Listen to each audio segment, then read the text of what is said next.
Hi, I'm John Morgan. This is a broom and this is a hammer.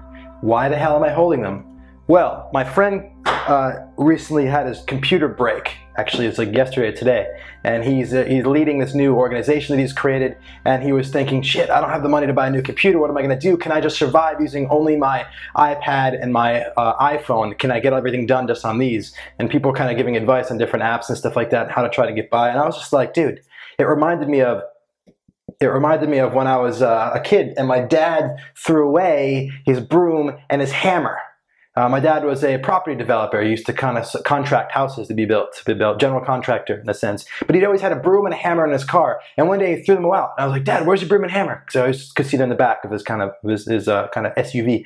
And he was like, I threw them out. I was like, why'd you throw them out? Because if I have them, and when I go to the houses and check on the work, I always end up doing work. I just get rid of them.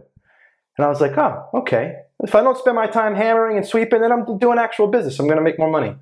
Cool, makes sense. Years later, and so we got rid of them, so I don't have to hold these anymore. So we got rid of them, got rid of the broom, got rid of the hammer, and just focused on business. Delegated the work more. And that's what I said to my friend. I was like, dude, just delegate anything you can't do on your iPad or your iPhone. It forces you into a leadership position. And I took this advice that my dad kind of had when I had my web development company as well. I was doing web development myself, sole proprietor, getting jobs, doing the work, all that kind of stuff. But I wanted to turn it to more of a business system. And to force myself to have to delegate and outsource, I just deleted all of the software on my computer that enabled me to develop websites. And so then I didn't have Photoshop, I didn't have the Dreamweaver, I didn't have that stuff anymore. So I couldn't really develop. And so I had to hire people.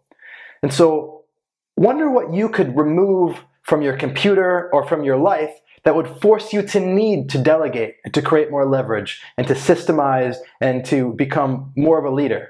When I say leader, I'm not talking about leading from the heart. I'm talking about more of in a way of the types of jobs that you're doing, creating delegation and leverage, different than the kind of leadership I used to talk about. But this is also important. By taking stuff out of your life, out of your work, that is smaller tasks and kind of, I shouldn't say smaller in the fact that they're not valuable and important, but they're not where your greatest value is. So they're not going to where you're going to help to grow and expand the thing that you're doing. What can you stop doing, or what do you want to stop doing that you haven't stopped in a while, and how can you create a situation in which you have no choice but to stop it because you can't do it anymore, because you threw out your hammer or your broom or your mop or your web developing software or your computer or whatever it is? What can you get rid of?